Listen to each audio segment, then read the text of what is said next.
많은 학교들이 덴마크도 특히나 자유학교 개혁은 교외 지역에 자리를 잡고 있습니다.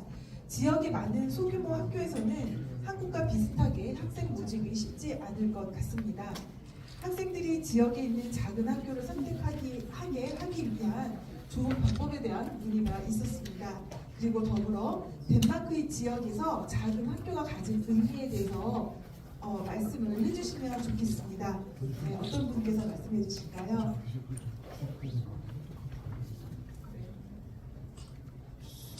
Yes, thank you for the question. So actually in Denmark it's correct that the public school will be closed down some places, and some places people are moving from the countryside to the bigger cities, so there's not so many students left, so the school will close down in that way.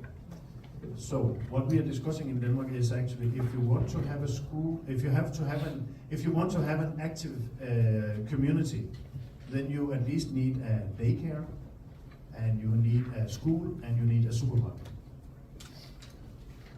네, 질문 감사드리고요. 말씀하신 게 맞습니다. 지금 덴마크도 마찬가지로 이제 예를 들면 농어촌 지역 같은 경우에는 공공학교가 문을 닫기도 하고, 또 많은 사람들이 이제 농촌 지역을 벗어나서 도시로 이동하기도 하기 때문에, 그래서 이제 학교들도 부족하거나 또 사람들이 많이 없는 경우도 있는데요.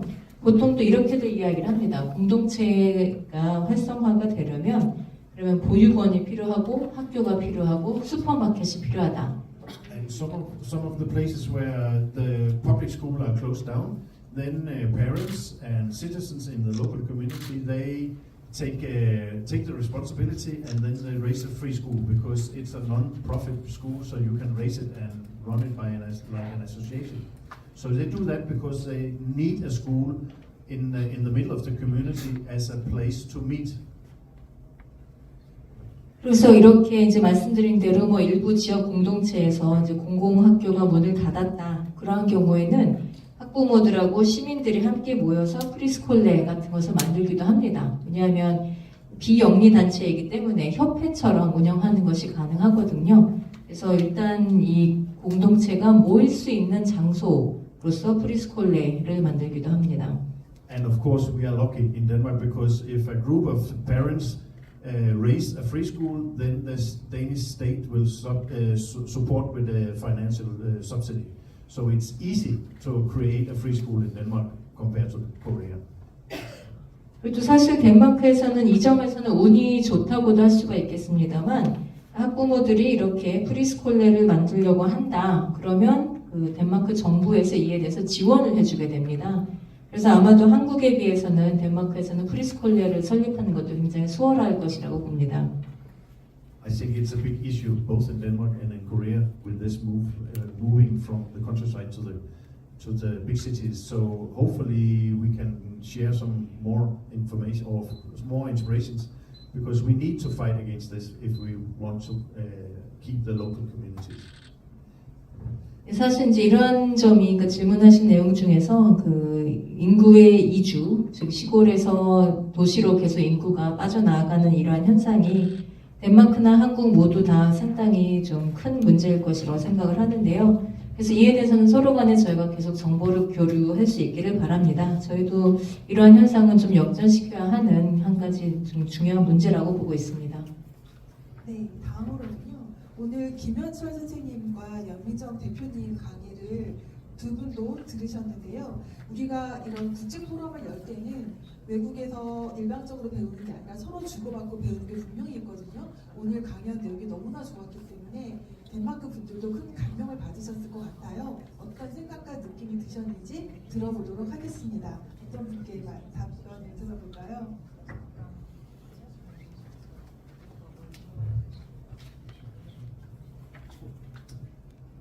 I can start that one. First of all, I think it's very important in our country to be aware that a pupil is not only from the head and from the neck and up. Working with creativity, we have forgotten that in Denmark. The last 20 years we have been concerning about the PISA tests. And the PISA test you didn't mention anything about the PISA test in your creativity and working with the youth. Why? Because we have in Denmark, therefore, thank you very much for your speech. In Denmark, we have forgotten what our hands is for, despite holding a microphone and a computer. And we have to go back that a pupil is a full body, with legs, with stomach, with hands, with creativity, and unluckily, the PISA test has failed to focus on the whole human being, and we have to bring that back to school. So thank you for letting us work with our creativity. 네, 우선 먼저 말씀드리고 싶은 것은 정말 중요한 부분인데 덴마크에서는 사람이라는 것이 목 위에만 있지 않고 전체 몸이 있다는 것을 잊고 사는 것 같습니다. 지난 20년 동안 피사 점수에 너무나도 집착하다 보니 이러한 현상이 나타나고 있는데 발표를 해주시면서 창의력에 대해서도 말씀해 주시고 청소년에 대해서도 말씀해 주셨는데 피사 점수에 대해서는 한 번도 말씀을 하시지 않았다는 것이 인상적입니다. 우리에게는 손이 있는데 마치 손은 마이크를 들고 컴퓨터만 하는 것처럼 여겨지고 있습니다. 사람은 전체 몸이 있어서 위도 있고 손도 있고 발도 있고 창의력도 있기 때문에 피사 점수에 집착하는 것이 아닌 우리 몸 전체를 함께 봤으면 좋겠습니다. So in that way, I would like to continue that because when I'm listening to the road from the school dreams to doing all the different things and with the subjects, I think you showed us which way we can teach, where we take the subjects in one hand and the teacher take the students in the other hand, and then they go out in the world to see how subjects and people can react in the world outside. It's quite important. 그럼 저도 이어서 말씀드리자면은요, 이제 앞서서 꿈의 학교에서의 활동에 대해서 이제 많이 말씀해 주셨는데, 저희도 이러한 것을 보면서 많은 것을 배웠고, 정말 이제 이러한 한 가지 주제를 가지고 또 교사가 이제 이러한 주제와 또 학생들을 연결을 하면서 실제로 이제 세상 밖으로 나아가서 이러한 주제를 가지고 함께 활동을 하면서 정말 서로 간에 어떻게 연결을 하고 어떻게 학생들이 이에 대응할 수 있는지에 대해서 굉장히 잘 보여주셨습니다. And thank you for mentioning the philosophically part of making a school. I was wondering about the story with the ship in a storm, and you were speaking about peace as something in harmony. In Denmark, we're speaking about that we are most pretty people when we are standing and the wind is coming into our face. In the meaning that if you have to fight for things will be much more important. And when you fight for things because the wind is going through you, have something to fight against, then you will be much more pretty because you really need to do the best effort that you will be able to do. So the story about the storm is quite interesting because I think we can learn from being in a storm, not always being in harmony.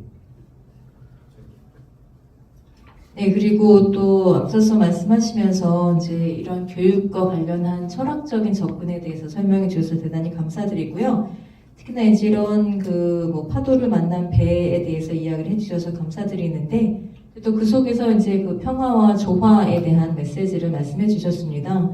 저희 덴마크에서도 이제 비슷한 그런 말이 있는데 우리가 결국엔 무엇을 위해서 싸울 때 굉장히 이제 그것이 가치 있는 것인 거고 또 그리고 그러한 싸움을 통해서 우리가 더 강한 사람이 된다라는 이제 그런 생각을 가지고 있습니다. 바로 이렇게 맞바람을 마주치면서 함께 싸워 나아갈 때 우리가 가장 이제 강력한 사람들이 될 수 있다라는 것인데요.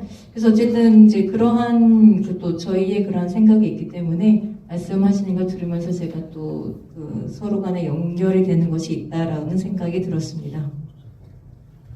And just to add a little bit of thing, my job as a teacher is to create this harmony sometimes with the students, because then they can learn and then I can guide them to go back to harmony. So if there is harmony, then as a teacher, I have to create this harmony and a little bit of chaos, and then tell the students, how will you go back to harmony? Because then they will work with active peace, I think. 네, 저도 첨언을 하고 싶습니다. 저는 교사로서 이 조화에 대해서 말씀을 드리고 싶습니다. 이 조화는 학생들과 함께 만들어 나아가는 것이고 학생들이 배울 수 있도록 제가 조화로 이끌어주는 역할을 한다고 생각을 합니다. 조화도 만들어주지만 그 안에 혼란도 조금씩은 만들어주면 학생들이 혼란 속에서 다시 조화로 돌아가는 방식들을 배우면서 적극적 평화를 배워나가지 않을까 생각합니다. 아까 저랑 말씀하실 때는요, 강연 시간을 조금 줄이고 대학 시간을 길어가자 하셨거든요. 근데 강연 시간이 짧아지지 않았어요? 두 분? 네. 저희가 일주일 내내 이제 덴마크 두 분 수행을 하는데요. 차를 타고 오면서 한 번도 침묵을 했던 적이 한 10분? 예, 그랬던 것 같고요. 계속 굉장히 이야기하는 걸 좋아하시고요. 그래서 스토리텔링을 매우 중요하게 여기세요. 대화를 통해서 사실 모든 교육이 가능하죠. 우리는 어떤 교육 그러면 교육과정 뭐야, 커리큘럼 뭐야, 매뉴얼 뭐야 이러거든요. 근데 그게 중요한 게 아니라는 걸 덴마크에 가면 실제로 느낄 수 있었습니다.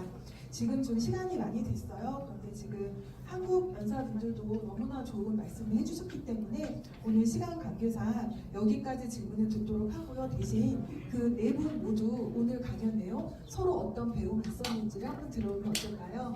네, 좋죠? 그러면 대표님은 맨 마지막에 하시고요. 김현철 선생님, 제가 자료지에 원고에서 또 굉장히 놀랐거든요. 많은 좀 감명이 있었는데 김현철 선생님 먼저 말씀을 들어보면 좋겠습니다. 네, 지금 생각 중이시죠? 제 마이크 뺏으려고 하시는 거 아니죠? 아니, 해주세요.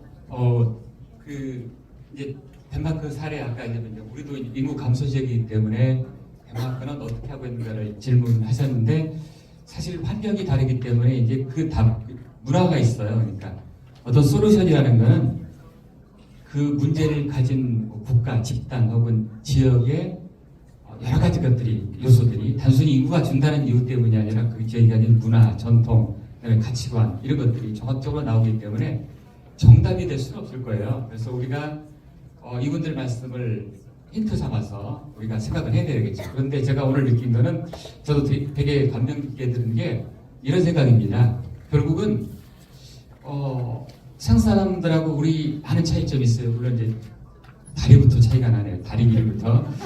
그렇긴 하지만 다른 측면도 많이 있지만 인간이라는 유전자를 갖고 있는 사람들, 우리 그 호모사피엔스라고 하는 한 종이잖아요.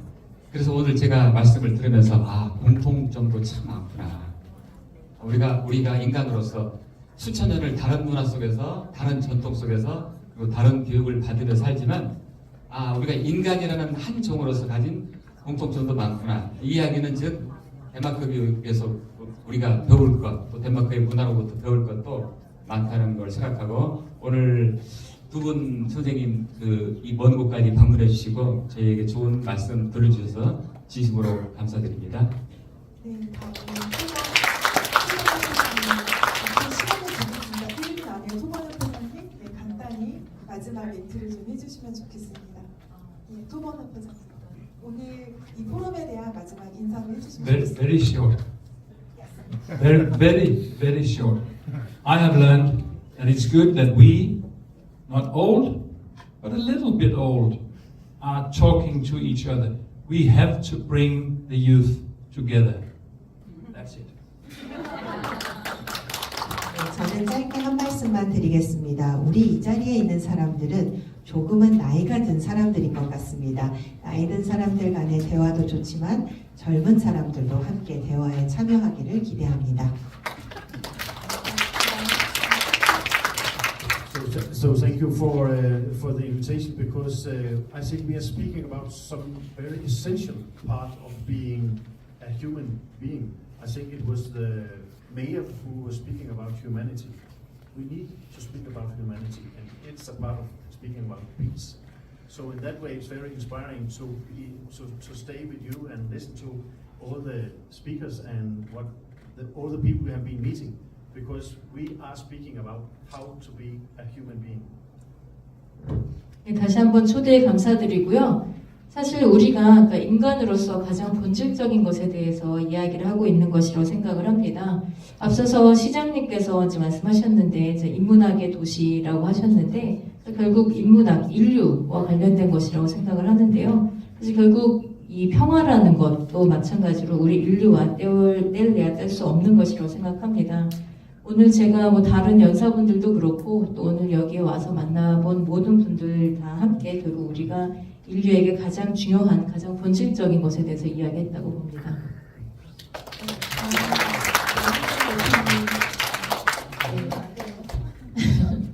사실은 제가 아이를 키울 때 굉장히 동경의 나라였어요, 덴마크가.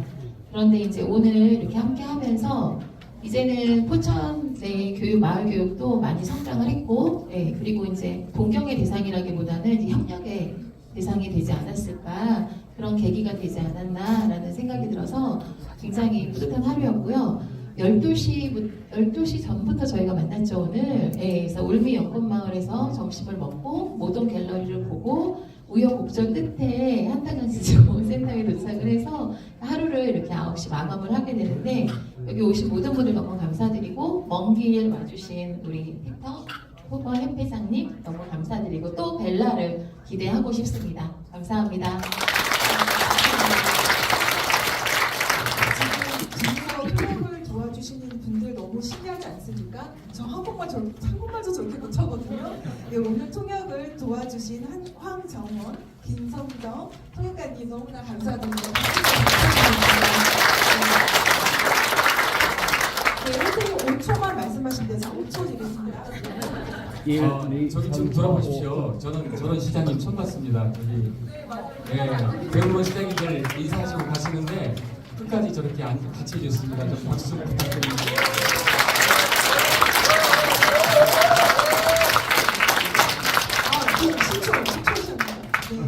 자, 멀리 덴마크에서 그리고 가까이에서 와주신 토머스 스미스, 피터 벤디스 협회장님들 그리고 김현철 교장 선생님, 연미정 대표님께 깊이 감사의 말씀을 드립니다. 하지만 주최 주관 측이 아무리 열심히 준비해도 이 자리에 계신 여러분이 안 계시다면 무슨 소용이 있겠습니까? 자신을 위해서 박수를 해주십니다.